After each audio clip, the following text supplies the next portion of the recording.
Where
you guys from?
Hey guys.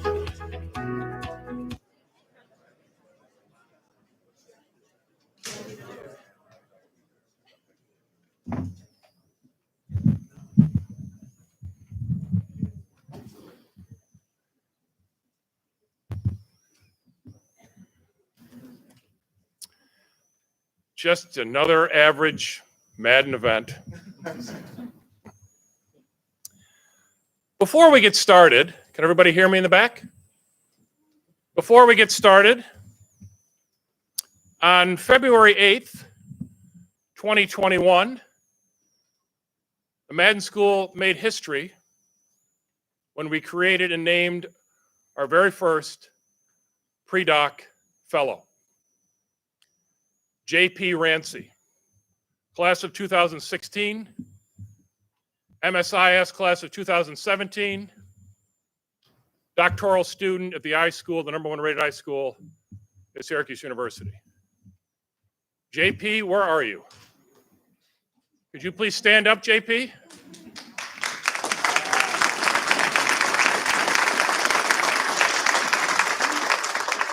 Stay standing.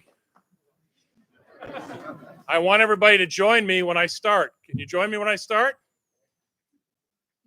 Happy birthday to you. Happy birthday to you. Happy birthday, dear JP. Happy birthday to you.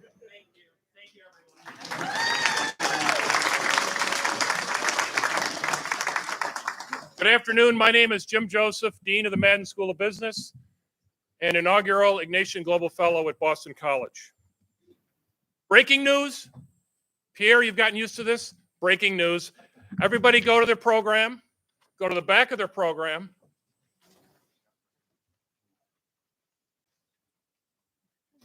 Note the incredible rankings of the Madden School, but we have an update. Under 2022 National Rankings Graduate, it says MBA Analytics number 33, cross it out. Cross it out.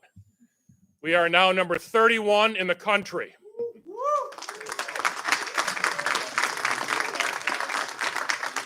It actually gets better. It gets better. That ties us with, maybe you've heard of these schools, Cornell University and the University of Notre Dame. That is an applause line.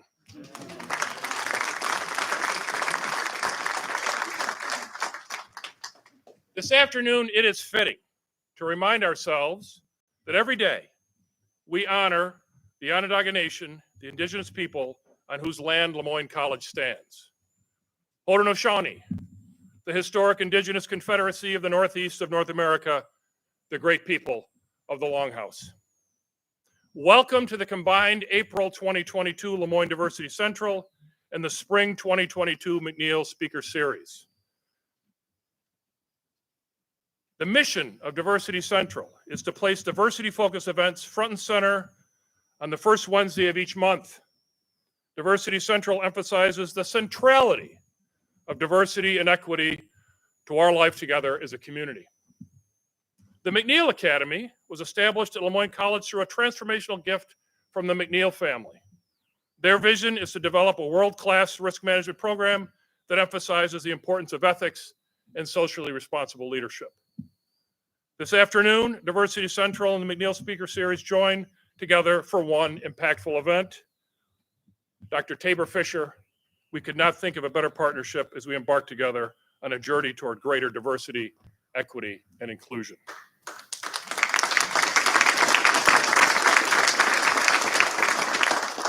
This afternoon's panel discussion is entitled The Many Voices of Risk Management and Insurance. It is an honor to have with us three senior executives within the insurance industry. More importantly, our panelists are history makers. Giovanni Lucas, class of '95, is the Vice President and Chief Learning Officer at Fortune 100 nationwide and the first African-American president of Lemoyne College's Alumni Association Board. That's a first in our 76-year history. Welcome, Giovanni. Welcome home.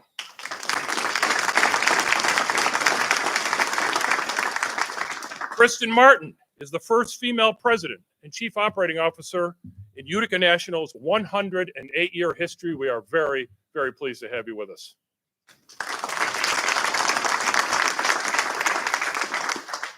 Cheryl Robinson is the first female president and CEO of New York Central Mutual's 123-year-old company.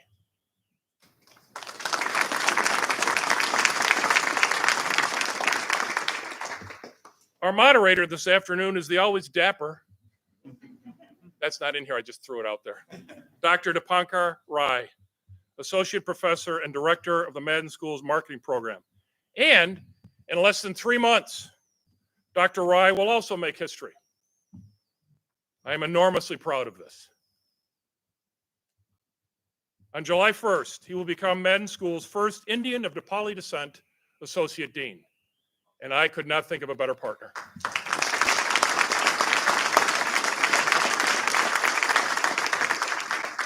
Also joining us this afternoon, Le Moyne College's president, Dr. Linda Lemura, who knows something herself about history making.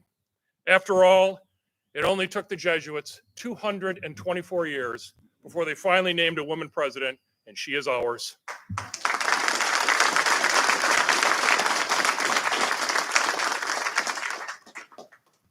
Provost Dr. Jim Hanna and several other Le Moyne leadership vice presidents are with us.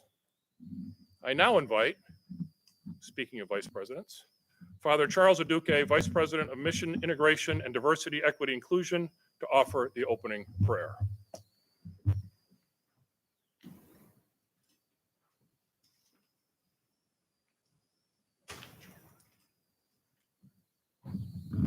Thank you, Jim. Before I offer the invocation, I prepared the following brief preamble. When I think of the many voices of risk management and insurance, what comes to mind is the world of contingencies and possibilities. This is the world which we humans live in and are called upon to shape through the use or abuse of our reason, free agency, decisions, and choices. A creative, diverse minority, such as those from whom we will hear from this afternoon, help us and teach us how to engage meaningfully with the unknown through the known. Paying attention to big data and accumulation of patterns in human affairs, they are able to offer us planning models and solutions which will always keep us ahead of the curve. So when dealing with the unknown, St. Ignatius of Loyola, whose spiritual outlook informs the Jesuit mission of Le Moyne, exhorts us to plan and work as if everything depends on the mortal selves that we are, while at the same time to pray as if everything depends on God. For me, prayer is a form of protest. It is one meaningful and hopeful way of grappling with contingencies which we face and the unintelligible solutions which defy human logic. And so with this, I invite us to pray in the language that speaks best to you. God of all, you invite us to work towards healing and transforming our diverse relations. You call us to move beyond divisive groupings and partisan politics, so that we may create a vision of the common good, which is so much needed in our institution, our country, and our globe.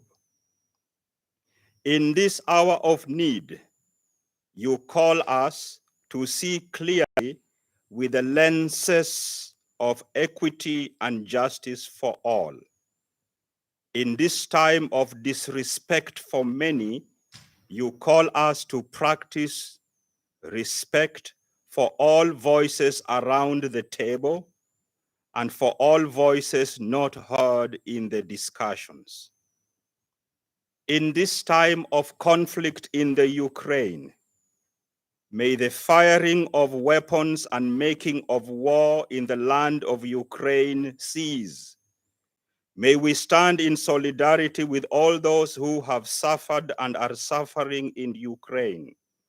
May your Holy Spirit enter into the hearts of political and military leaders, that they may come to understand the folly and futility of war and the injustice that it perpetrates.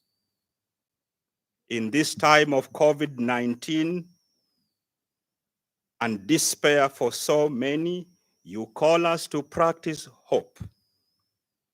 God of all, bless our nation, bless Lemoyne College, bless our panelists, bless our students, staff, and faculty at this time, and open the way to unity so we may follow your call. We make this prayer in the holy name of Jesus. Amen.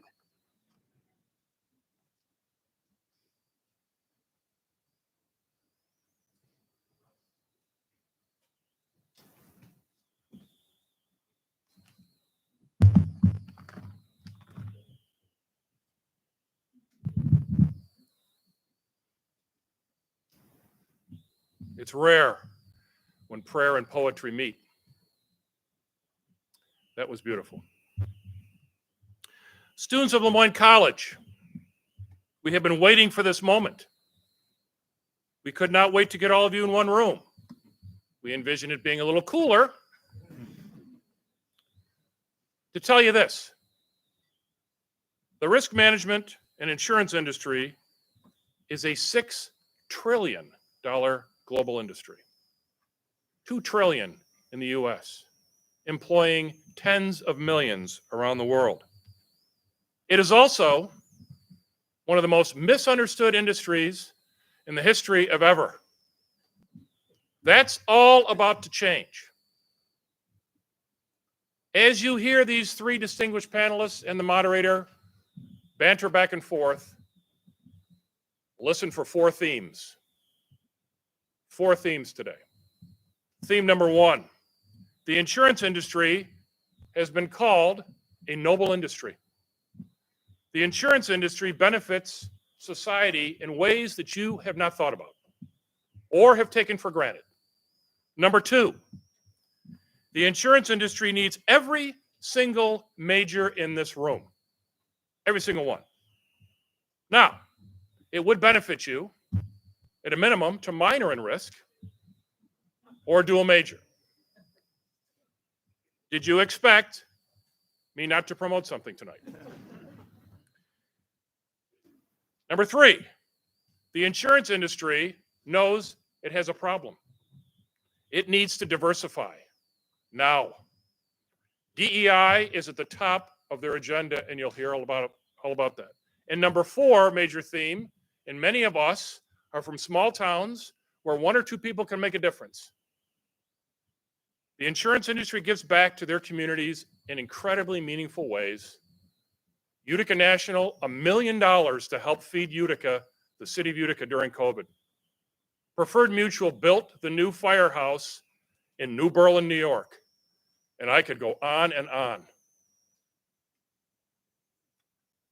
I'd like to invite Giovanni Lucas, class of 95, Vice President Nationwide, to come to the podium to introduce a 3.5-minute video from the President and Chief Operating Officer of Fortune 100 Nationwide.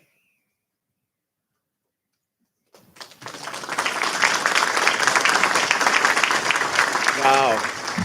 What a great congregation of hearts and minds in this place. Welcome and thank you for coming and hearing the voices of me and my esteemed friends. It is my pleasure to introduce to you this welcoming video from my mentor, my sponsor, and my leader, Mr. Mark Bervin, who's the Chief Operating Officer and President of the P&C Company for Nationwide Insurance. I met Mark more than 15 years ago during a panel discussion. And after the panel discussion, I asked him a simple question. Mark, would you mind having coffee with me to talk about Nationwide? And he said, yes. That 5-minute conversation turned into a 15-year journey that I'm excited to share with you today. Mark and I talked about this opportunity, and he would have been here, but he's in board meetings this week and volunteered to share with you his thoughts and perspectives. So with that, it brings me again great pleasure to introduce to you my friend, Mark Burfin.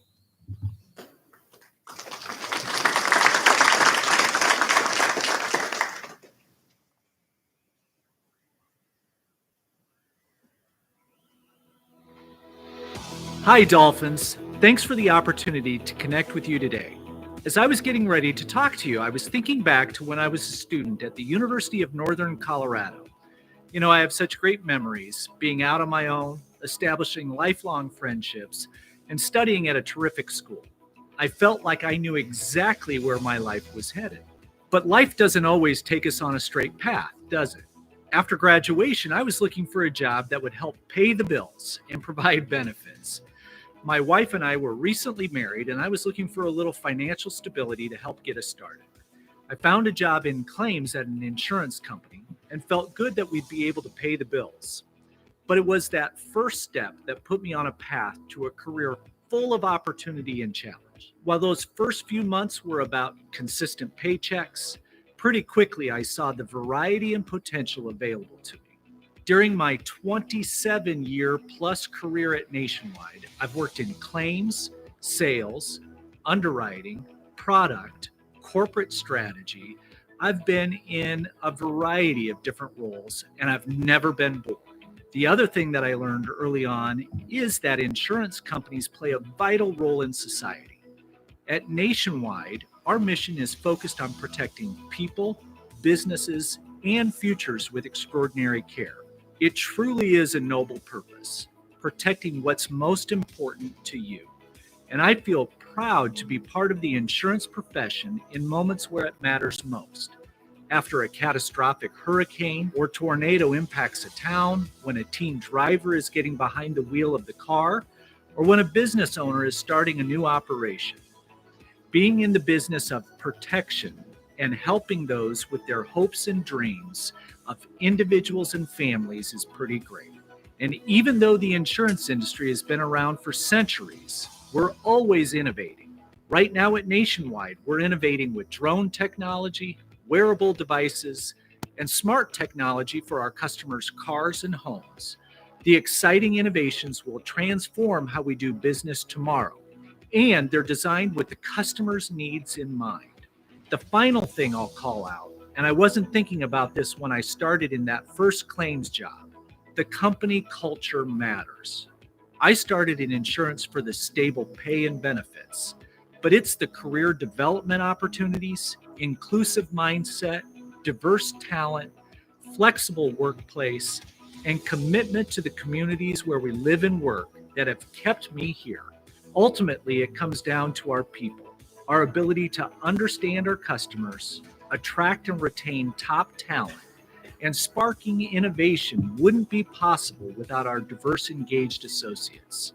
In fact, we've made it a priority to create a culture where everyone is included and feels welcome, which helps us understand our customers better too. If there's one thing I know for sure, it's that your career journey won't be a straight path. Embrace that truth and enjoy the journey.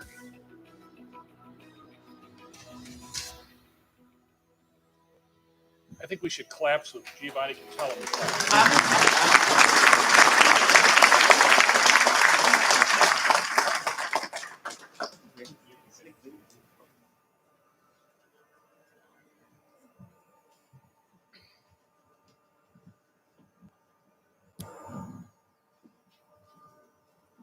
It will surprise you to know that we have more breaking news. We have some very exciting news. For the first time in Lemoyne College's history, we're going to hand out over $100,000 in scholarships right now.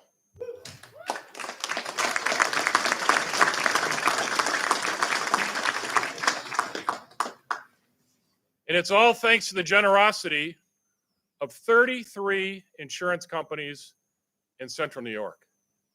And let's talk about the one that started it all, that gave the biggest number. I was halfway through a sentence to say, you know, advisory board, this is October of 2020. We need to match Dan McNeil's $7 million gift. And then I started my next sentence, and Kristen Martin said, we're in. $250,000 in. Oh, by the way, we're going to give you $50,000 a year for 5 years, and you're going to spend it that year. We're going to goose this industry's capital, human capital supply. And she is here now to celebrate and announce. We're going to ask that you hold your applause, even though you're going to want to cheer for these students who are getting $8,500 today each. Kristen, all yours.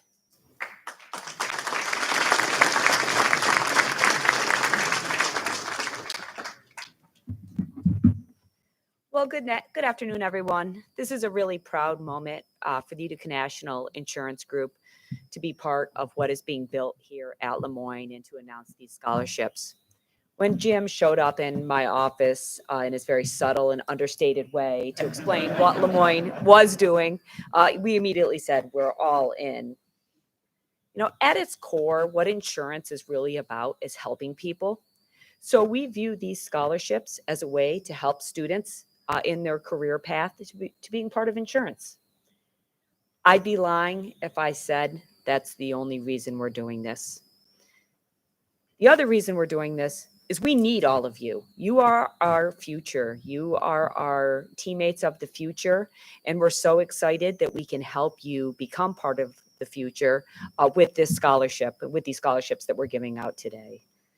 So with that, I'm going to call the names of the students that were selected for the Utica National Insurance Group Scholarship. Again, as Jim mentioned, please hold your applause until we announce all the names. I'm going to ask the students, please stand up.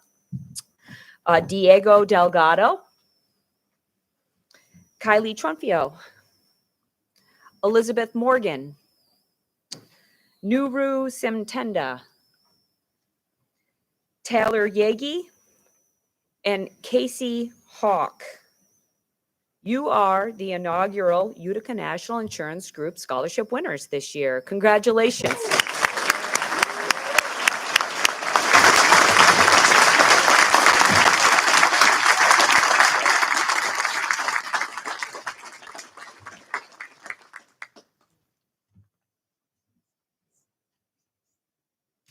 You can sit down now. We're enormously proud of you. The next day, the Robinson family called me from Edmonston, New York. Heard of it, Sydney? I've heard of it. You've heard of it. Yeah, you're from there. You've actually interned there, haven't you? Yeah. 150,000. And then the tsunami of scholarships flowed in over a year, and we're sitting at $1.1 million. And they all said the same thing. Spend it now.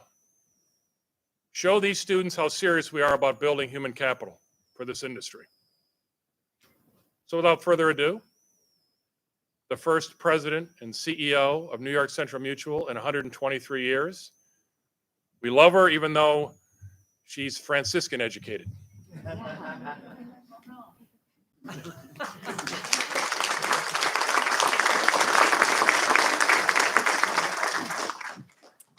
Welcome. It's so great to see so many faces in person here today.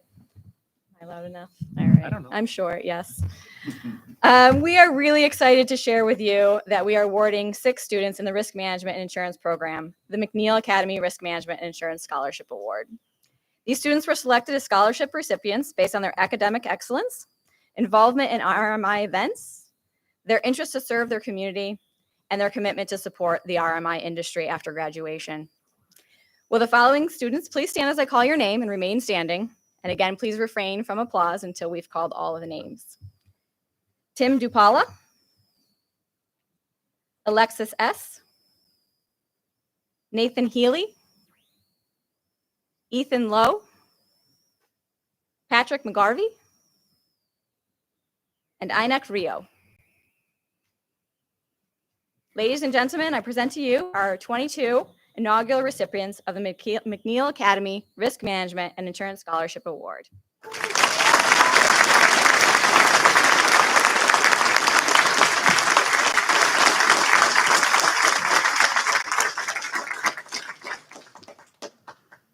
You may be seated. Two of the scholarship winners, McNeil scholarship winners, are arts and science students. I actually think if I've got this right, they are cybersecurity students who are minoring in risk. That is a strong message to the rest of this campus. We do share.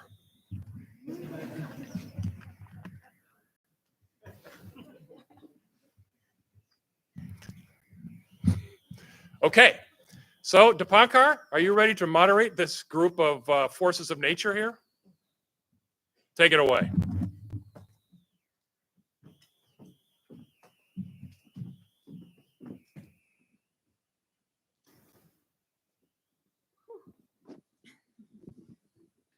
Are we ready or are we ready?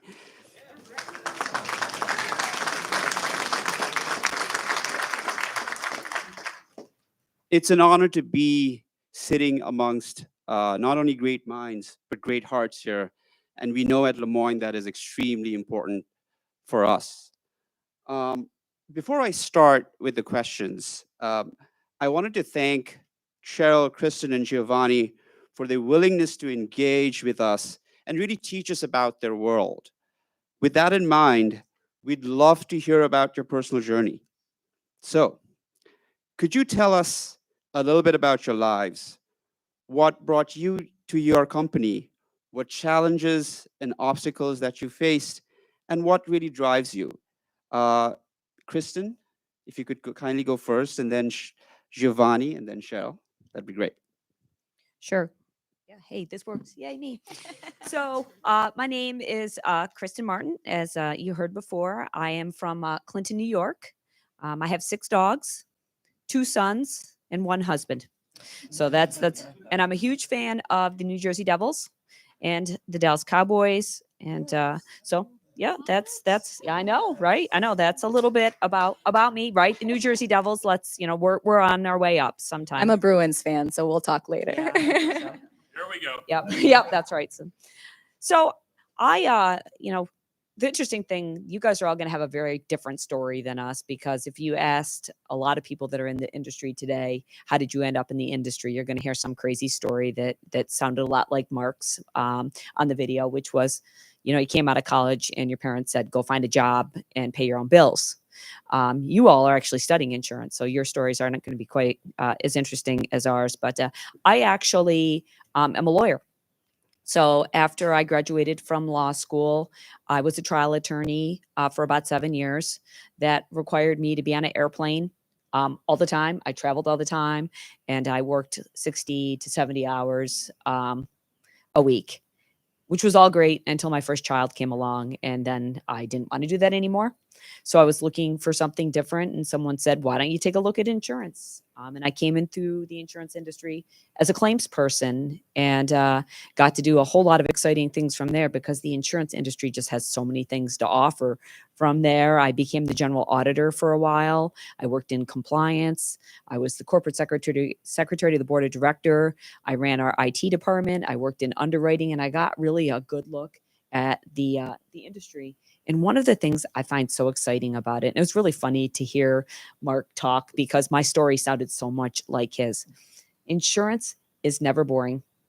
It is something different every day. Managing risk and understanding where risk has become so complex today, because it's coming at you from every angle. As a property and casualty company, we used to care most about the weather. Yes. Now weather has become like a sideline event for us, as we worry about cyber risk and regulatory risk and political risk and, distracted driving. So my message to any of you out there driving, don't be distracted when you're driving. All of those things are really becoming big issues. And as inflation has come on, we spend all our day talking about inflation now, because when we sold our policies, we didn't expect this type of inflation, and we didn't expect things to be, cars are 30% higher now. And all of those things are things that every time I go to work, what is it going to be today? Sometimes it feels a little bit like whack-a-mole, where you're just, what's going to pop up today that we have to deal with. So the company that I work for, the Utica National Insurance Group, is located, strangely enough, in New Hartford, New York, but it's right down the thruway. We have offices, 8 offices throughout the country in most major metropolitan areas. We are a property casualty company that has some specialty risk. And we write for school districts. We write for agents and brokers. So we have a couple really neat verticals there. It's considered a super regional. And we're not a big national. We're a mutual. So we're owned by our policyholders. And I guess one of the things that really drew me to Utica National was the stability, first of all, the ability to have a family and do all the things that I wanted to do. But again, really getting to help people, because that's what we do. And it's really, at the time of need, we're there. And at the time of promise, we're there. When people want to open a business or they want to buy a home, they couldn't do it without us. It really is a really noble profession.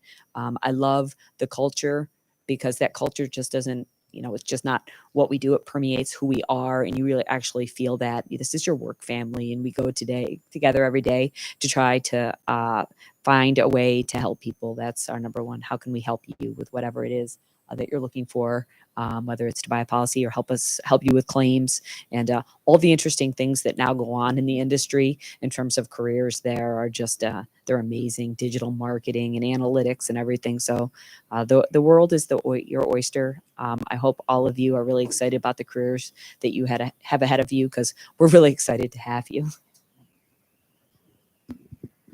I got to come behind that. See, this was a setup from the beginning. This totally was a setup. Hello, friends. Giovanni Lucas, class of 95. Anybody else out there in 90? Man. Anyway, class of 95. My journey began here at Lemoyne, and I found my voice in this very room almost 27 years ago. And it's been since that time that I've used my experience here, both social and academic, to guide my journey in life and professionally. I reside here in Columbus, Ohio. I moved from Syracuse in 1998, moved to Columbus. I worked here 2 years in Syracuse post-graduation. Interned with Nationwide Insurance for 3 of the 4 years. I was here at Lemoyne, and I'm still at Nationwide. My journey professionally started as a claims rep writing estimates. And it doesn't sound fancy, but I tell you what, I had a company car and a gas card. I was doing all right.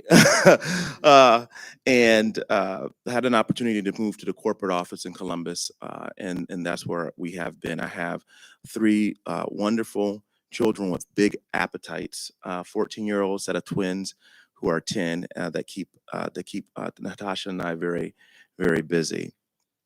I work for Nationwide, and I'm so proud to say that, because I believe that this is a company that cares. It's an industry that cares. Nationwide is the #1 pet insurer in the company, the #1 farm insurer in the company. We have been an exclusive agent for agency model for a long, long time, close to 100 years. We're now independent agency model, which is really anybody can sell our products. And we're excited about that. My journey, like I said, began in claims, and I held a variety of jobs. In claims, as a project manager, a business analyst. I worked for a while in SIU fraud, where I learned a lot about how folks defraud the system, and transitioned over to customer care, and had that great opportunity to take a look into learning and development. And that's where I made a shift in my career. I decided that I wanted to challenge myself to do something completely different, to step out of almost 20 years inside of the claims division and to do something different in the company.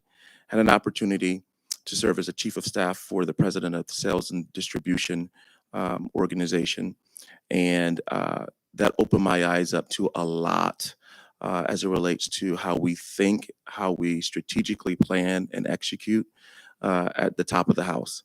And I learned a lot in that role, and many of the habits, many of the principles, the work ethic I learned in this very this very place that we call Lemoyne. Today, I have the pleasure of serving as the Chief Learning Officer and Vice President of Learning and Development for the PNC business. And I will tell you that the challenge that we face today in the market of insurance is really one that I think every business struggles with, and that is that problem, that gap of skill. What are the skills that we need today to succeed in the future?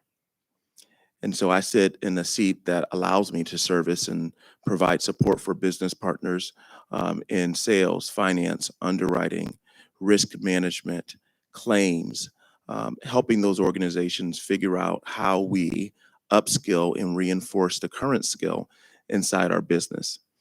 There's a challenge with talent in the marketplace. And I think all of us are challenged with that. And so my job is to help our businesses execute on sharpening the pencil with the talent that we have inside the house, and then find talent outside the house that can help us achieve our goals. Those challenges exist every single day, and the things we used to be concerned about, like weather, and we still are concerned about weather, I think they pale in comparison to the skill that we need. My friends, your skill, your gifts and talents are needed in the marketplace, and certainly needed in the insurance side of the house. So I am super, super excited to be here. I will tell you, it's always good to come back home. It's good to come back home and then talk to my friends about the opportunities that I have been blessed with inside of insurance. And we'll talk a little bit more about the other stuff later. Well, I think you guys have said enough, right? Can we just move on to the questions now? No. So it's always interesting to hear journeys, because you're right, no one's journey is ever the same and it never goes in a straight path. So again, my journey was also very different. I grew up in Edmonton, New York, so the insurance company was right in my backyard, and I vowed that I would never work there.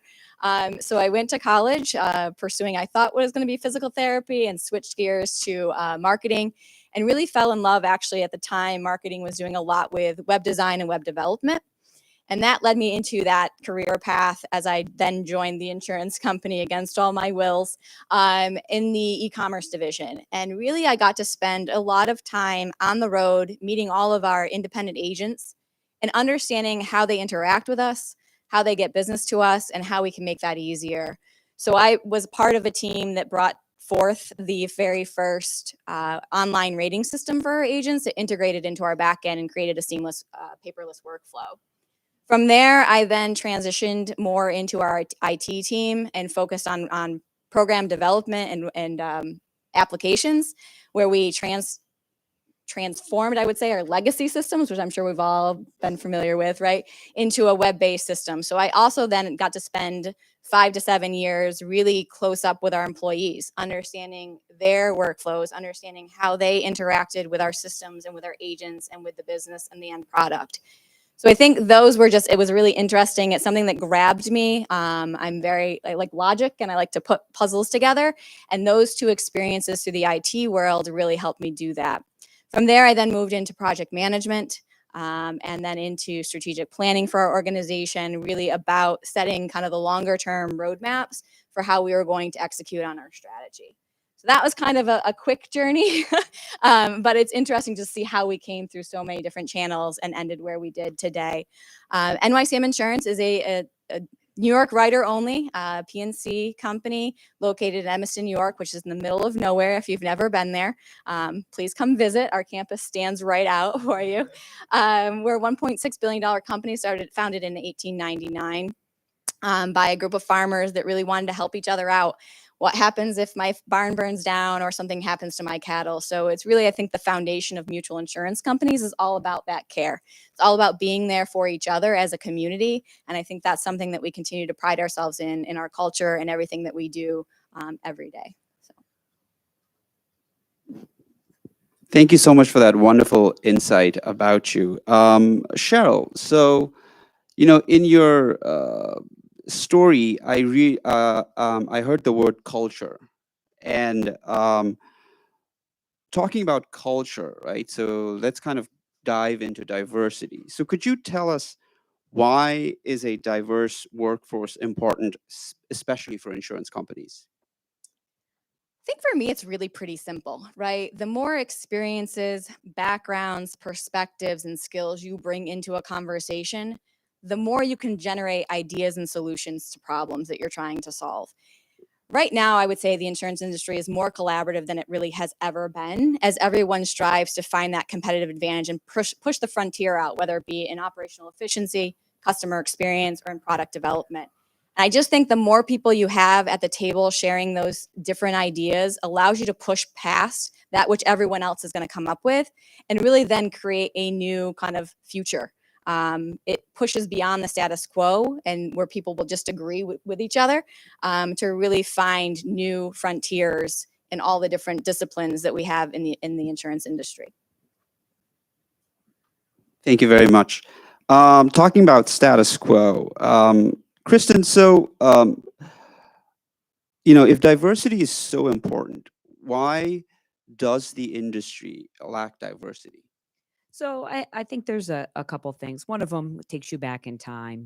For the industry, a lot of the folks that work for us came out of the independent agency plant, and a lot of the independent agents passed through family to family. So if it didn't start diverse, it was pretty hard to get it to be diverse. And then we take our talent from originally from that pool. So I think that's one of the reasons. I also think as an industry, we haven't done the best job of marketing ourselves to a more diverse workforce. That's why events like this are so amazing to me. And I think the industry's realized what they need to do for all the reasons that Cheryl just said. Is if we don't have a diverse workforce, how do we know what products we need? How do we know what we're going to need to sell in the future? And the United States has become much more diverse, and we want to be able to help a diverse population. We want to be able to sell to that population. So it's important that we have people in our industry that can do that. And so that was really, really helps us in the initiatives that are coming forth throughout the industry, and being allowed to be on a panel like this today, which we so appreciate. Thank you very much. So, talking about a diverse workforce, Giovanni, what does a diverse workplace look like for you? Is there such a thing as an ideal diverse workplace? I think a diverse workplace really should look like what the country looks like, what the world looks like, right? I think that the gifts and talents that all of us bring to bear should be valued and should be recognized. Those gifts and talents should be represented in the places that we work, where we live, our communities. Unfortunately, what's happened, I think, in our communities is that we have siloed ourselves, and we have not reached out, and we have not expanded our circles. So I think a diverse workplace, is one that is interactive, one that conversations are had, where my circle of friends don't look like me, don't come from the same school that I came from, don't come from the same neighborhood that I came from. That my circle of friends challenge me to think differently, inform me about experiences that I've never had before. That's one of the rich reasons why, rich ways that you as students can expand your experiences here at Lemoyne. I would offer it's the only time in your life where you'll be on the same property with individuals from Germany, from Europe, from Saudi Arabia, and be able to have conversations and exchange stories and share cultural practices that I might not be aware of. That's what the workplace should look like. It should be formative. It should expand skill. It should challenge us to be innovative and creative and learn from each other. And I believe that's what leaders are made of, because leaders should be comfortable not only with engaging a diverse workplace, but inspiring minds and inspiring perspectives and inspiring folks to work together to achieve goals. You're absolutely right. The marketplace is changing so much, and the products and services that we offer today will change tomorrow. And many of the consumers of those products and services uh, won't look like, all won't look like me. They all won't look like Cheryl. They all won't look like Kristen. We will all look very different. So it's important for us to shape that inside of our organizations. I don't believe that there is a what did you call that again? Ideal. Ideal, because I believe that we all evolve and change. I believe that we all grow in different ways in different areas, and I think that the number one challenge, though, I would say, is that we have to make sure that there's an inclusive environment that allows everyone to show up and grow and be their best selves. Um, I will be transparent in this moment that I've been a part of the insurance industry for 27 years. And there have been many days that I was the only Black male in the room. There are many days today that I'm still the only Black male in the room. And can I be honest with y'all? That's not fun. It doesn't bring me joy to be the first in that space. I like to be the first, the first one to the dinner table and dessert table, but it doesn't bring me joy to be the first in that space. So it is my responsibility as a leader to ensure that my organization performs well. My organization only will perform well when I have the best minds, the brightest perspectives, the biggest hearts at the table. And guess what? They all don't look like me. So it's my challenge, my directs, that we grow a very diverse team, because I like to be number one on the performance sheet. Because when you're number one on the performance sheet, the paycheck gets a little better, doesn't it? So that's my perspective, and I'm sticking to it. How about that? Fantastic. So talking about best minds and big hearts, let's switch about opportunities. So Kristen, how many RMI students do you need right now? All of you. I need all of you. So it's really funny because I had a board meeting myself yesterday and I was reviewing um, our talent and what we're looking for in the talent in the future. And, we'd always talked about the baby boomer bubble.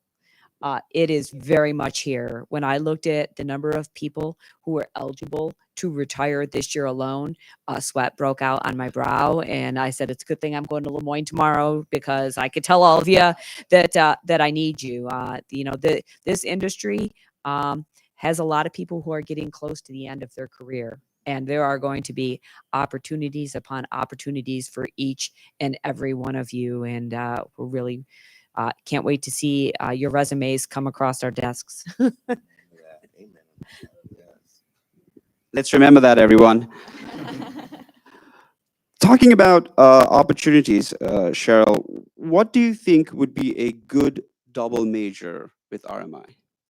The list might be shorter if I said what's not a good double major, right? I think it's really important to connect the dots that in insurance companies, we have all different disciplines. And you've already heard so many here today, right? We have a full marketing department. We have an HR department. We have a finance department. We have accounts. We have a full IT department, which includes cyber and development and project management. So there's just so many different opportunities. And that doesn't even hit on some of the core things that are even more directly related to insurance. When we talk about, I know we were talking about criminal justice the other day, right? In terms of our special investigations unit and fraud, you just look at really the study of human behavior as well, right? Psychology, sociology, all those different aspects. Leadership are so important in our companies. And I'm sure, again, the list would be shorter if I said what doesn't fit, because I'm not sure there is a major that doesn't fit. There are definitely some that are more aligned, but like I said, we all run businesses and full companies that have all the major disciplines that it takes to run a business. I don't know. Is there any that I'm missing that you guys want to hit on?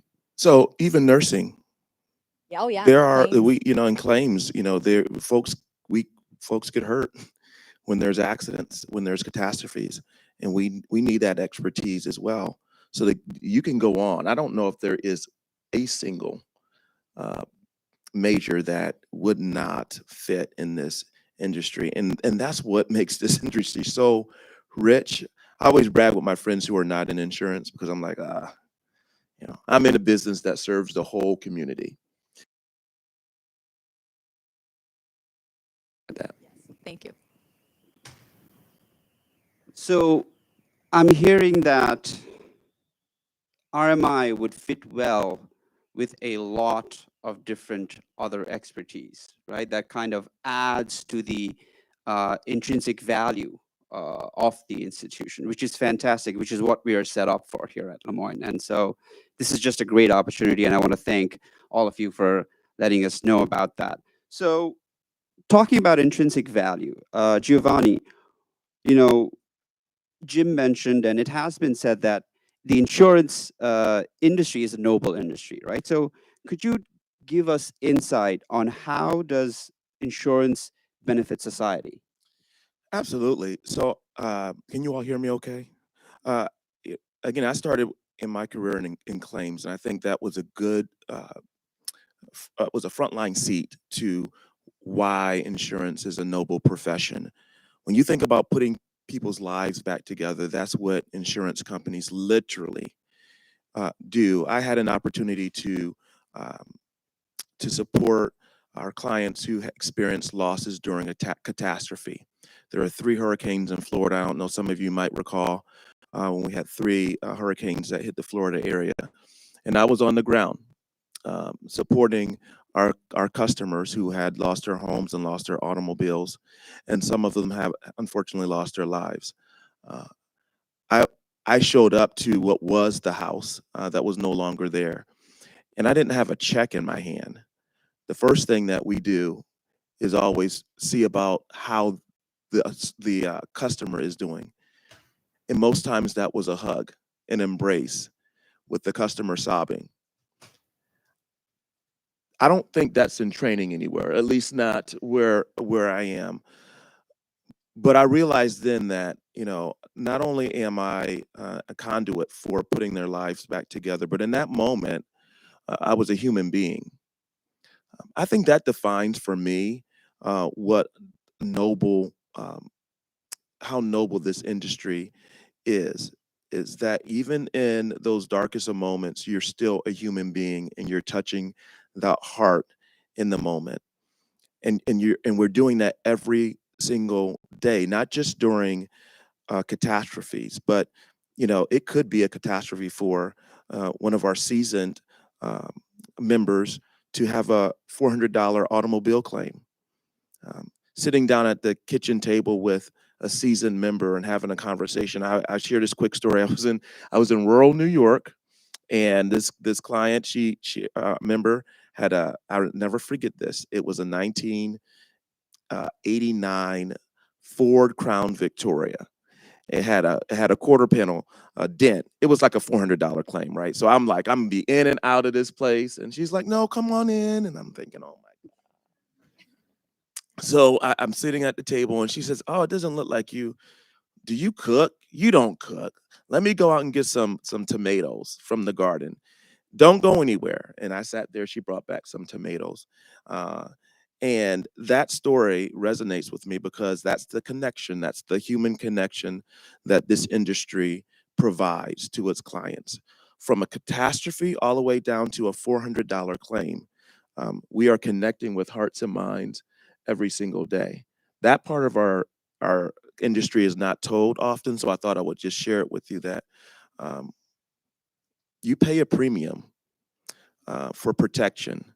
Uh, but what you get out of that is much more than protection. You get a heart that cares and someone who's really going to walk you through putting your life back together. Now that's the truth. Now I'm not. This is not a commercial. That's if you work in insurance. That's what claims associates do. Our agents sell a promise that 10% of customers experience, and that's why I'm in the game. Thank you very much. So with the idea of selling a promise, Kristen, the Lemoyne community has gotten to know you over the past few years, and we're so grateful for that. We've heard you say insurance makes dreams come true. Could you enlighten us? What do you mean by that? Sure. So, what insurance really does is open up opportunities. I'm sure some of you came Maybe some of you that are here with your kids, you own small businesses. You wouldn't be able to own a small business without insurance behind you because you wouldn't be able to accept the risk of something happening at your insurance. First time home buyers, you can't buy a home if you're taking out a mortgage without insurance because the bank isn't going to lend you money should something happen to your home. Same with cars. So without insurance as a financial backing for you, you wouldn't be able to do these things. You wouldn't be able to open that small business. You wouldn't be able to buy your first home. You wouldn't be able to buy a car. So that's what I mean by that. And to Giovanni's point, when our claims people go out, they're not looking. And I don't say this to Utica National. I mean all of our claims people. When they go out, they're there to help people, and they truly feel they believe that to their core. That's the reason that they're there, is to help people get their lives back together. And that's what we do. And that is really a noble profession. And you do get a lot of hugs in this industry as a claims person. So if you're a hugger, go into claims. Indeed. Right. Thank you so much. So let's talk about the future, Cheryl. Could you give us, your insight about how can the next generation help shape the insurance industry? Yeah, absolutely. I think, as we talk about diversity, I think generational diversity is really important when we talk about what is the insurance industry going to look like in the next 10, 15, 20 years. And as we have new faces coming in and new generational experiences coming to the table, it really starts to reshape, what does insurance look like? What does it feel like? How are we distributing it? I mean, you think about the disruption that's taking place right now when you talk about the digital experience. Really, I think you guys get to shape what the products look like, what the experience looks like, and how we deliver that experience. And I think for me, it's, again, we talked about collaboration, we talked about inclusion, and I think that is something that we're really trying to foster in our culture and our environment, is bringing everybody to the table to have a say in developing what those future products look like and how we deliver it. I think it's to me out of the gate, right? We've been working on new auto products, and I'll tell you, in the first phase of ideation, we've had 45 different stakeholders throughout the organization, different disciplines, different experiences and backgrounds, a part of that ideation phase. There's still 4 more phases to go, right, when it comes to how that's actually going to be delivered. And those individuals and more will be involved in that all throughout the process. So I just think right now, more than ever, the insurance industry, I think, is kind of ripe for what is it going to look like. And I think you guys really could have the opportunity to shape that for your needs and what you expect. Thank you very much. So I want to change gears a little bit. And Giovanni, I have a question for you. And Cheryl and Kristen, if you would like to add, that would be great as well. The younger generation really care about community engagement, right? How it's not just about going to work to think about your future, but it's about how are you impacting the community.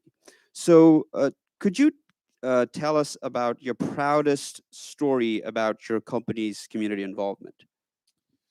Well, there's a lot that Nationwide has done. I think, we typically think about corporate sustainability as your carbon footprint, your green footprint.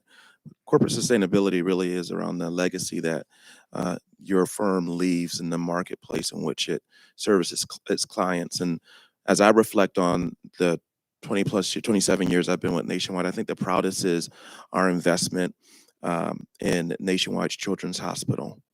It was a $150 million investment that Nationwide made into that hospital to make it one of the most innovative and creative children's hospitals in the nation.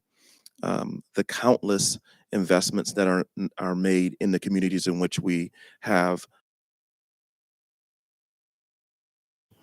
and not just writing a check, but being present, deploying associates' gifts and talents to community organizations to run more effective and efficient food pantries in the community. Those are the two. You asked for one. I snuck in the second one.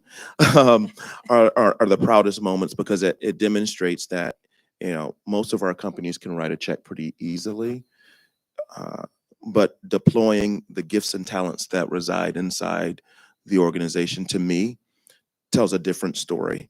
of commitment and care to the communities in which we live and work. Yeah, I think mine's pretty similar, honestly. We are very rural, and so supporting just the basic services to support our community is something that we're very active in, and we encourage our employees, right, to serve as coaches, board members, volunteer firefighters, EMTs, because these are vital services to our communities to keep them thriving and moving forward. So very similar to you. Again, it's easy to write a check, but to show up and give your time is really, I think, what's more important, what I'm most proud of when I look at our organization and how many of our employees do that. They really are passionate about their causes, and we really want to encourage that. And I know Chris and I actually were talking about, like, we both have volunteer days, right? So collectively as organizations is putting out that purpose of their cause and doing that together as a team, I think is really something that, again, I'm very proud of. Yeah, the volunteerism of our teammates, I echo both of those sentiments. That is something that we don't even have to encourage our people to do. We're the top donor to the United Way in our community, and that's just not the company writing a check. That's all of our employees either giving of their time or of their money. So that's something proud. I'm going to squeeze in a second one too. The other thing that I was really proud of was during COVID, we picked something that was important to us, and that was dealing with food insecurity, especially as there wasn't as much money going into food pantries. And one of the creative things they came up with in our community that we got in really quickly was the restaurants were all struggling. So we invested in the restaurants to make food to give to the pantries so the restaurants could keep their employees employed.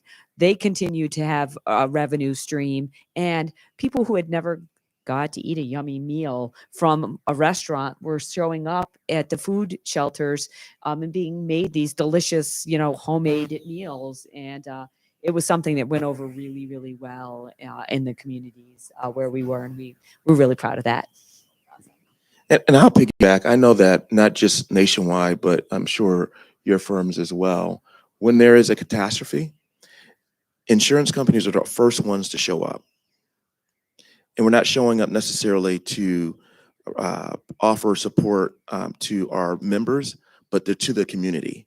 So we're giving out water, we're giving out clothing, we're giving out the necessities that folks need. And I didn't realize the impact of that until you're sitting there and you're sitting in a community where there's no electricity, there's no bank, the bank is gone, there's no gas. You are literally in a desert. And so when we talk about connecting in the community, that's something that we do, all of our firms do.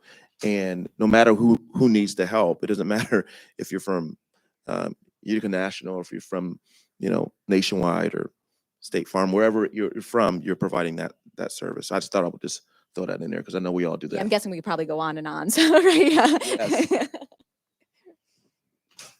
This is great. It's so great to hear that, when I hear from you, it's like that first responder mindset, right? That idea that the moment there is chaos, we want to be there. We don't need to be there, but we want to be there to serve the community. And for that, we are really grateful.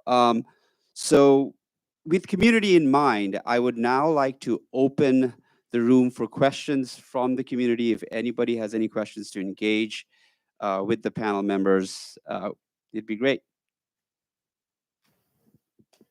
Before that, Jim has a word. No, it's related. So I'm sitting in front of this family that just won a scholarship. You know this family? I do know who that family is, just because they live in the community that I live. So they own a restaurant, Very which good is kept one. in business. You also adopted a dog from the rescue mission that she runs.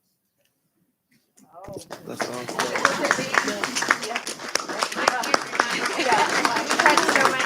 This only happens at Lemoyne. There was like 7 of them. Yeah, he's a handful, just so you know, but I love him. I know he is. I know all the siblings. Thank you. Awesome. There has to be a question, like, seriously, we love to hear from you. Yes. What was the client Come on up here and use the mic. We all want to hear that handsome voice of yours.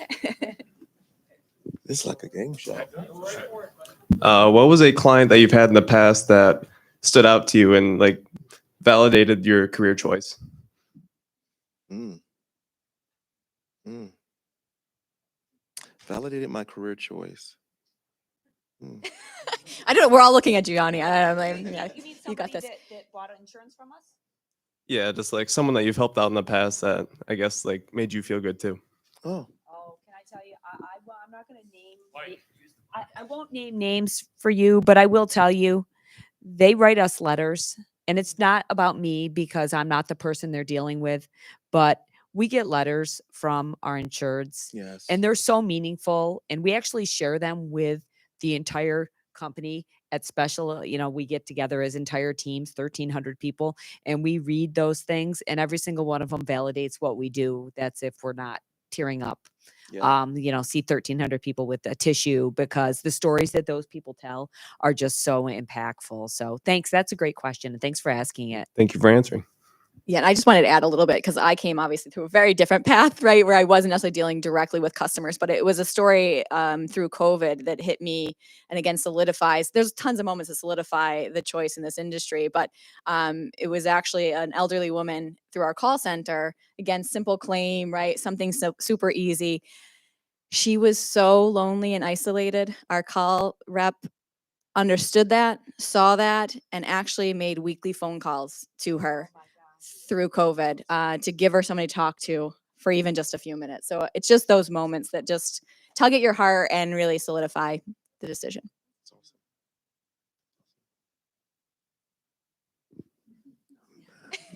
Is that allowed?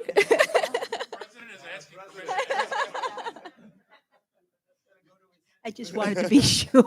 Good to see you. Thank you all. Thank you so much for being here. Thank you for sharing your wit, your wisdom. There is tremendous talent in this room, and I appreciate the fact that you recognize that. This is one heck of a gem. Of course, I'm biased, of course, but there's a question that I have for you. If you just allow me to give you just a little bit of background information. When students choose a major as undergrads coming up through high schools, they often select a major because of what they've been exposed to in high schools. For example, students often don't choose geology as a major. Now, why would that be? And I'm married to a geologist, so I hear about this all the time. Okay. They don't teach it in the high schools. The number of schools that teach French has been decimated. So we don't have many French majors, lots and lots of minors and some double majors, but we don't have the numbers that we used to see as a function of what goes on in the high schools. So where am I going with this? Students don't really know much, young people, about the insurance industry, right? They don't teach risk management in the high schools. So Jim, our brilliant dean, Ignatian Boston College fellow and Madden dean, he is the quintessential recruiter and finds connections between majors in order to increase the realm of possibilities for our students. A question, a question, and I'd love for you to opine on this. Is there a way that this burgeoning risk management program at Le Moyne can work with you to fashion a kind of media campaign that resonates with people who we recruit 15 years of age and up? We don't recruit at 18, it's too late. Right? So the recruiting process begins earlier and earlier. And in our athletics program, we recruit people from the 8th grade. I'm embarrassed to admit that, but we do. Okay, we do. So we have access to the next generation that you want to have your hands on. And the nice thing about a school that's our size with a clear and compelling mission, that we have a great story to tell with a lot of energy and passion. And that's what you are all about: energy and passion and care for the common good. How can we intersect? We, meaning Only Lemoyne, not Bonaventure, not St. Lawrence. Just saying. How can we intersect in a way that would be deeply meaningful for us and for you with regard to marketing the wonderfully cool career that is risk management? I'll stop there. I'm sure everybody wants it. Oh, that's awesome. So I'm going to go first because I'm also married to a geologist. I just was like to let you know that. But yeah, there we go. But we actually, at our board meeting earlier today, we sat around and we just discussed just this. And Cheryl and I were together, and you know, we call them hype videos, and we think that 2-minute hype videos that explain the profession would be great. 2 minutes in the life of what an underwriter does in a really cool, some background music and some stuff. Yeah. So hype videos is what I would suggest, and I suggest bring in the industry partners to help do them, and they can see our folks in action, and we'd be happy to talk to you about that. Yeah, we specifically talked about getting into the high schools, right? Because we always do this in every room you're in. I mean, when you were in 7th grade, who wanted to be in insurance, right? No one ever will raise their hand in a room because they didn't know about it. And I think when we talked about, it's not only important to show what we do, but why we do it, and making sure we're connecting beyond just the skill set, but also, again, a lot of the stories we're sharing here today around the emotion that comes with that as well. And I would offer, I would agree with what has been said. I would offer there's an opportunity for us to mentor and coach in the high schools. That's one way that you kind of organically connect with students in a personal way, and they can dream about what their future is if they see it. And so you being present and contributing is meaningful.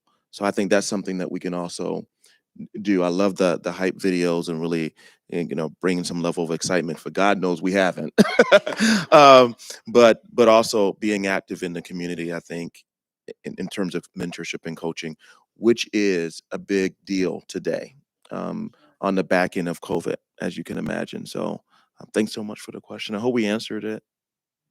I think we'll follow up, right? We'll get together. Yeah.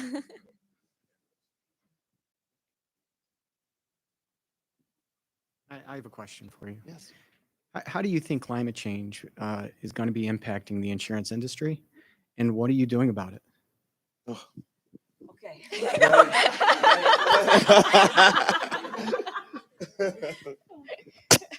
Wants to tackle that one. Yeah. So, it's funny, we've always been concerned about climate.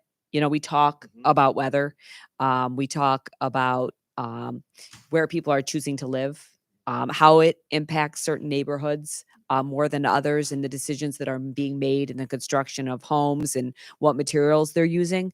Right now, the ESG push, it's not a push, the ESG movement is really helping to make sure everyone's fully understanding what climate risk means, how we're addressing it, how we look at the risk, how we can help people.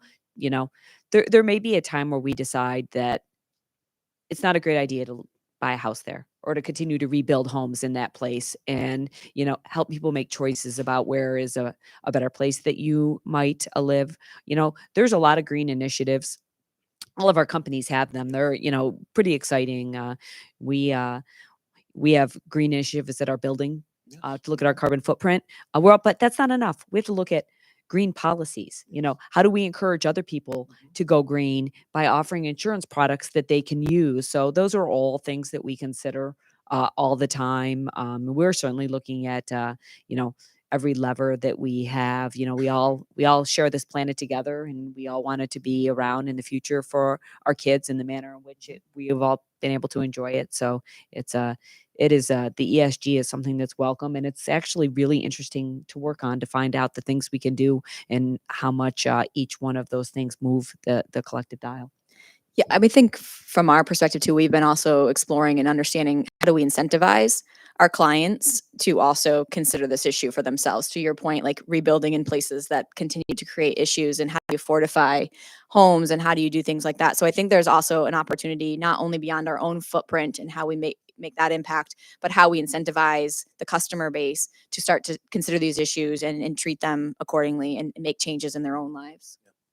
And I would offer even the partners who we work with, it's challenging them to do the same. So if we're going to partner together, are we on the same page in terms of the collective vision that we see for our environment as well? There's a question over here. Oh. I'm a student, international student from Tanzania, and my name is Nuro. And first, I appreciate for the award that I've received. I have a question based on the current situation that is happening in Ukraine. As an insurance company, how do you get involved into this major situation that are happening? Thank you. Maybe repeat the question. So he wanted to know how we got, how we're viewing the Ukraine situation. So we are not a writer of international insurance. So on the insurance side of the house, it's not something, but on the humanitarian side of the house, that is where we step in and we use our foundation to make donations to help the humanitarian effort and help the people of the Ukraine. Yeah, we actually recently just did a donation through the Rotary. Basically, we have, oddly enough, a brother of one of our executives is on the border and is helping to feed the refugees as they come across, and we were able to donate up to 10,000 the first go around to that effort. So again, it's the humanitarian side of how do we get exposure and help in those situations. I would ditto. We use our Nationwide Foundation to support in that way, and we also support our associates. Our associate resource groups have a very strong opinion to support and stand in solidarity, and so we support them through their giving. So we create mechanisms for our associates to contribute as well. I think there was another hand behind. Yes, sir. You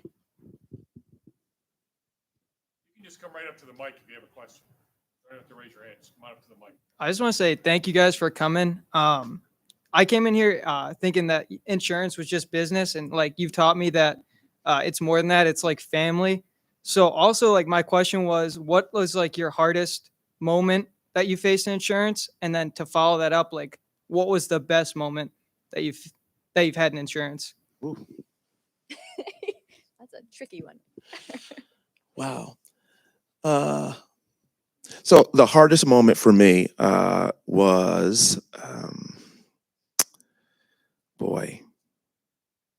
So learning insurance is not the easiest. There's a lot to learn in insurance, particularly in claims. And so one of the most difficult times in my career was early on, just learning the policy, learning the unique details as it relates to how do you block and tackle and supporting a client who's paid for coverage. And it's not like, you can make a mistake and kind of hide it. If you make a mistake, it's a big deal. So so I think that was one of the challenges early on. And I think the second part of your question was what was The best moment in insurance. the best moment. I would go back to probably my time. I'm sorry. Besides right now, right? I would go back to my claims days, being able to be in the moment with a customer who we were putting their lives literally back together again. It was nothing more rewarding than to not just have the check in hand, but just to be there as another human being. That was for me. I'll go to the best moment.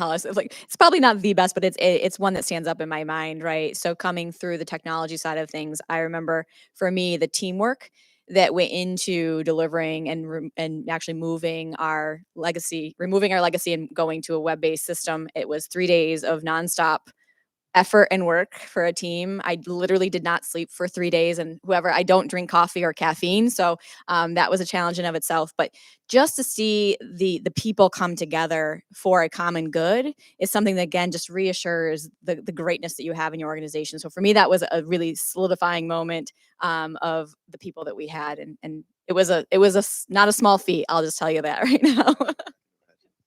My experience is similar to Cheryl's. We put in a new billing system and it was bad. And it was impacting our policyholders. It was impacting our independent agents. Our phones were ringing off the hook. It wasn't easy. We couldn't revert back to the old one.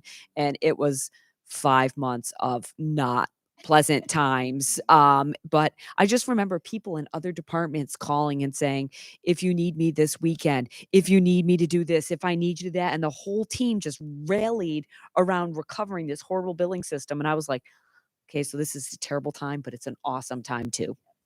I always say like our team comes together the best when we're in the middle of crisis. Thank you. Thank you. Okay, so we've got 3 people up, 3 last questions, and then Dr. Fisher, where are you? Tabor. You're gonna tell us about the next Diversity Central, the last one of the year. Adriana, take it away.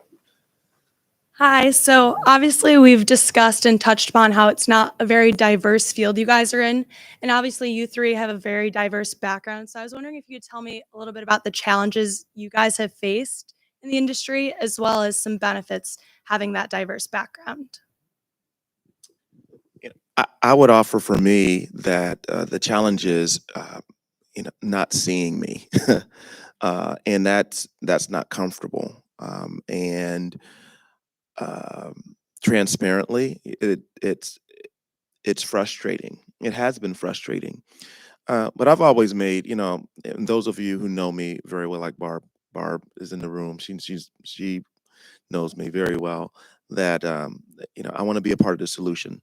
So part of it is, challenging my peers, and challenging my leaders to work together and figure out how can we advance representation in our business. It is important for an insurance company to understand the market.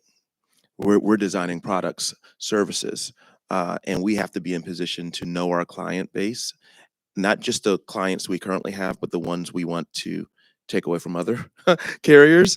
And we do that through servicing. You win through the relationship of hearts and minds. Price is always there.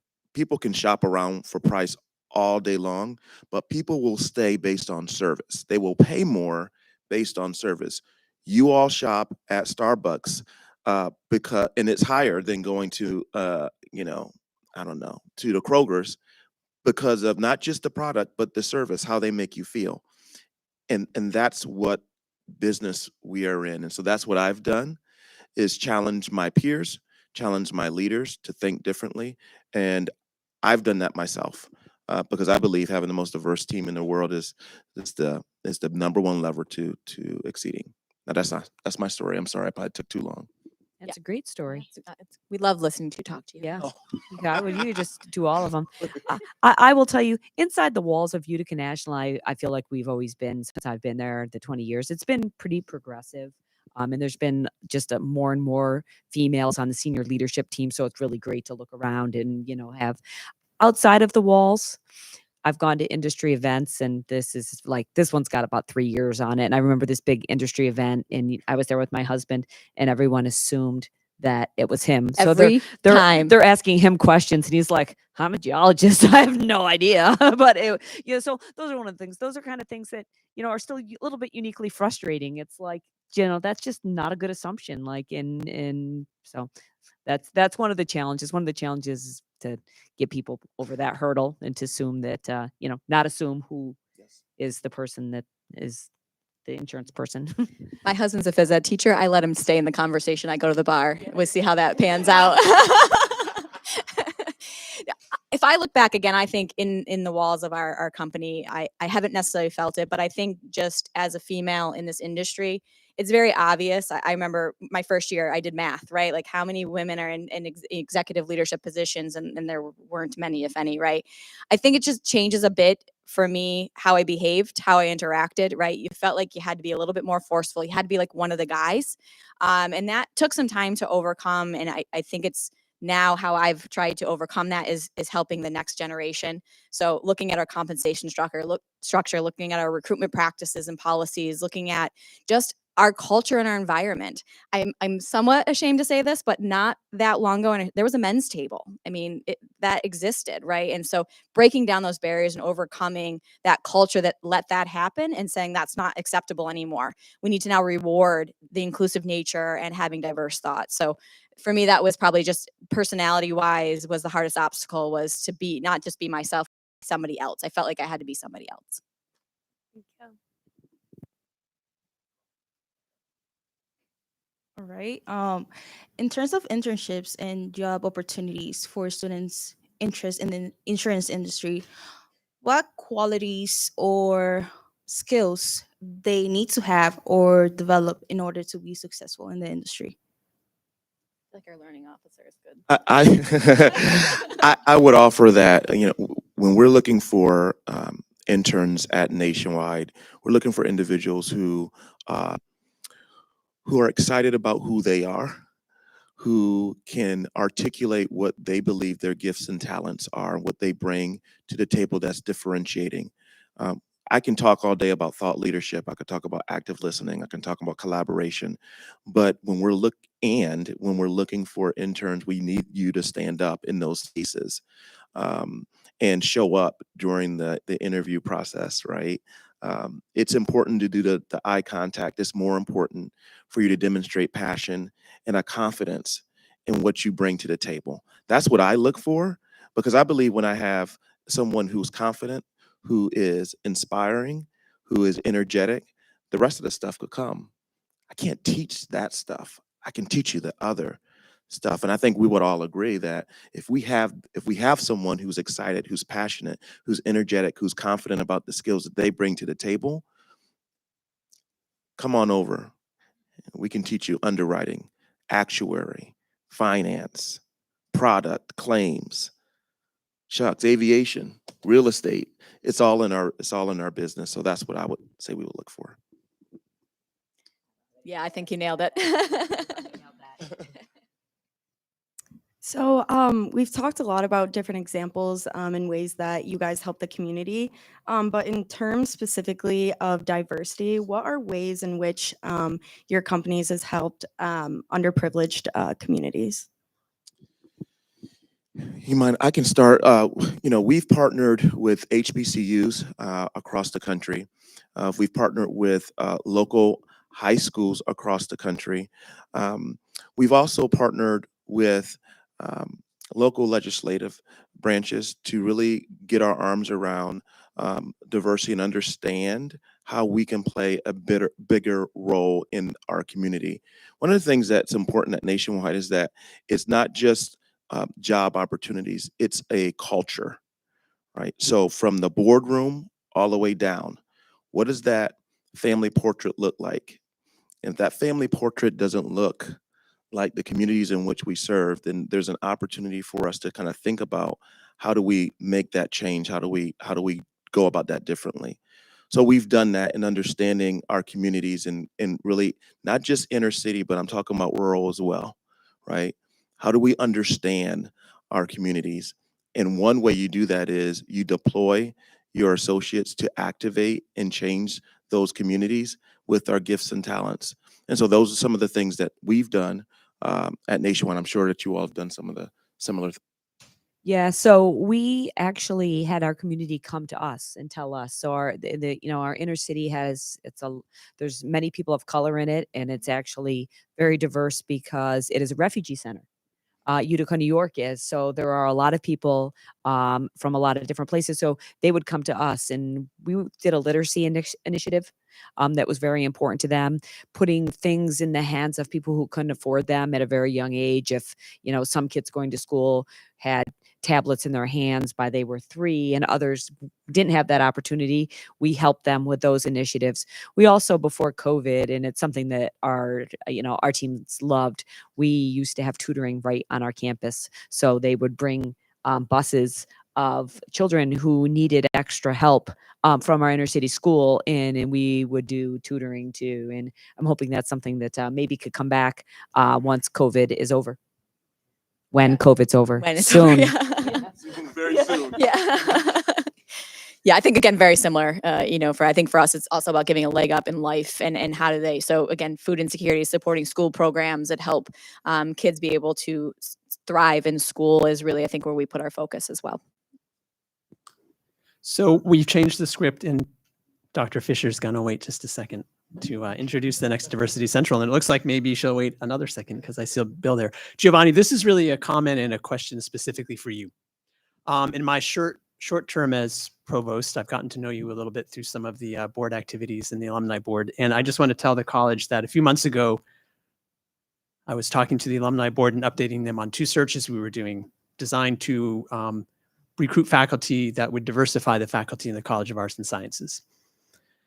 Giovanni immediately asked, could we arrange for 4 alumni of color to meet with those candidates virtually, of course, to introduce them to Lemoyne College and spend your time talking to those candidates. So first off, I want to thank you for that. And that made an amazing impression on those individuals. And I also want to say those were successful searches, and I'm really excited about the faculty that will be joining us in the fall. But that just strikes me as something that I think has been coming up in a lot of what all of you are saying, which is about how you give back.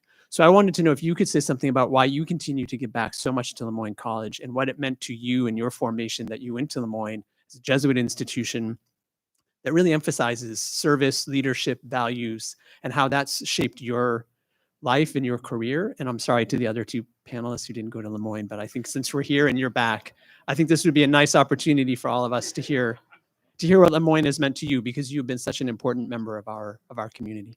Well, first of all, I am so humble. Thank you so much. You know, I love this institution, and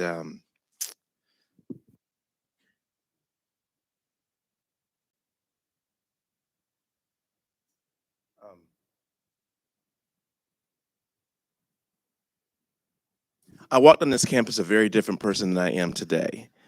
And it was because of some very important people here at Lemoyne: Carl Thomas, Yvonne Kane, Barb Carper.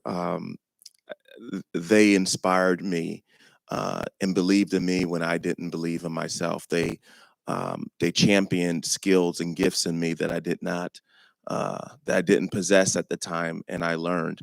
The cultural extravaganzas in this very room on this very stage, where I was, where I played many roles, reinforced confidence, sharpened my stage presence.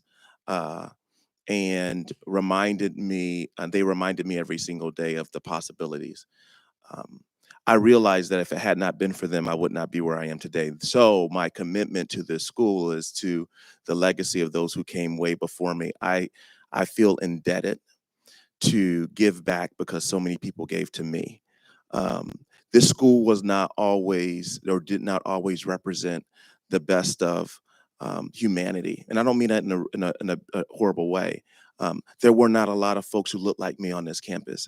I did not have a Black professor in all 4 years of my tenure here at Lemoyne, and I wanted to be an active ingredient in making that change and that transition. Even so, the school poured into me, and I drank from the cup of the Jesuit tradition, what the Jesuits believed in. And because of that, I am motivated to come back from Columbus, Ohio, and give back. And what I would challenge all students to do, no matter your background, no matter what you look like, is to remember that we're all humans, that we're all trying to make a difference. And this place that we call Lemoyne is a very special place that beckons you to always remember that humanity comes first,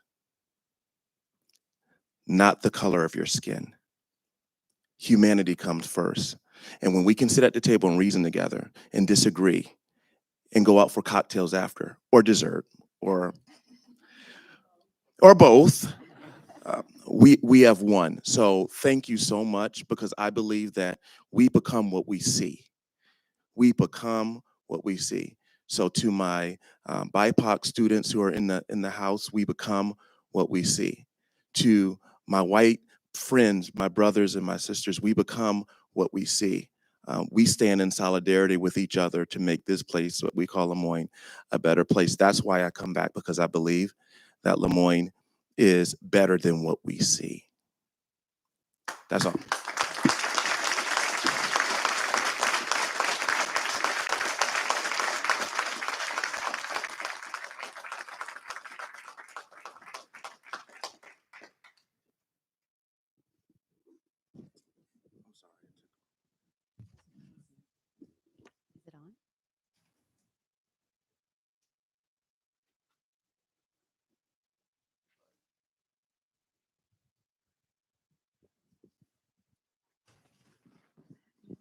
Thank you, Dipankar.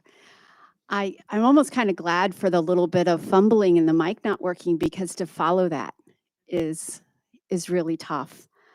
I am Tabor Fisher. I teach philosophy here, and I am the assistant to the provost for diversity and inclusion. So I get the pleasure of being at every single Diversity Central, which I love. And I have to say that when I first saw, oh, risk management, I was kind of like, oh, well, how's this going to go? But I am blown away by how marvelous this was and how human it was. It is humanity first.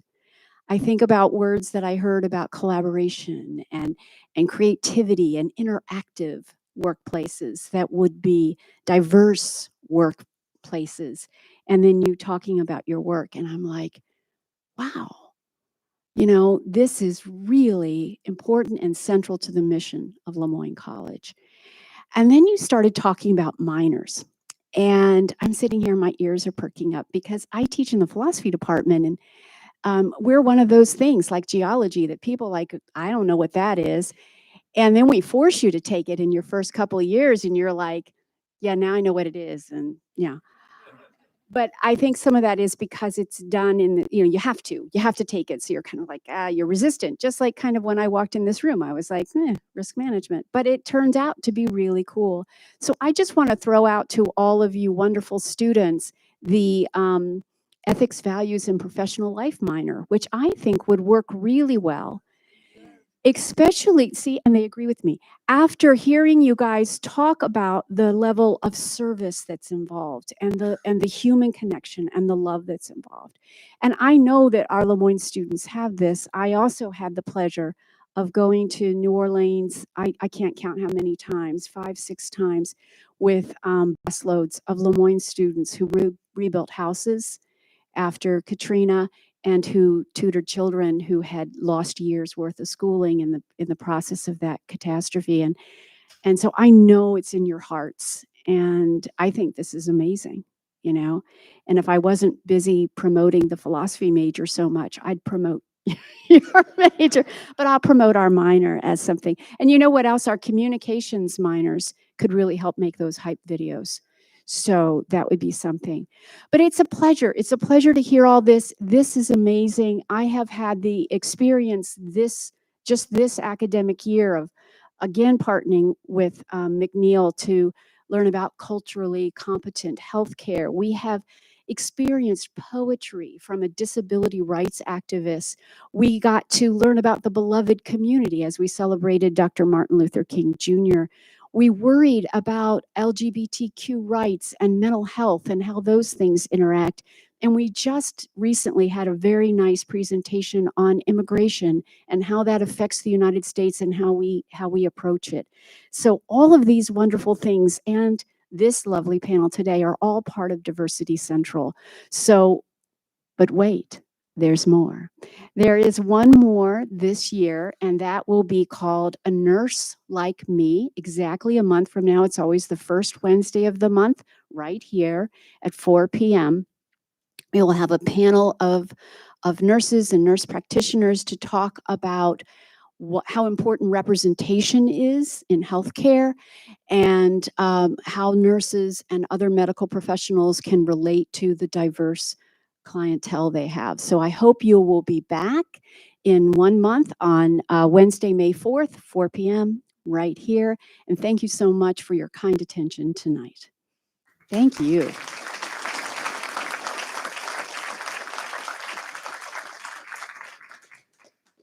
I just want to close this session with this thought. Thank you so much for your time, for your energy, for your heart. And thank you so much for showing us what greatness meets goodness looks like in the insurance world. We are grateful.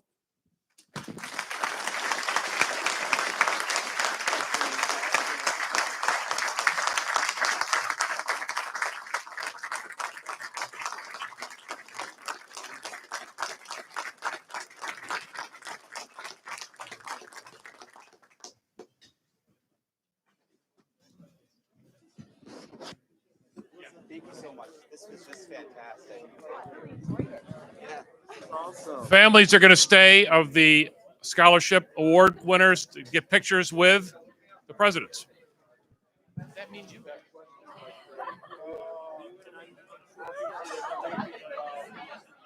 Hello, hello, hello.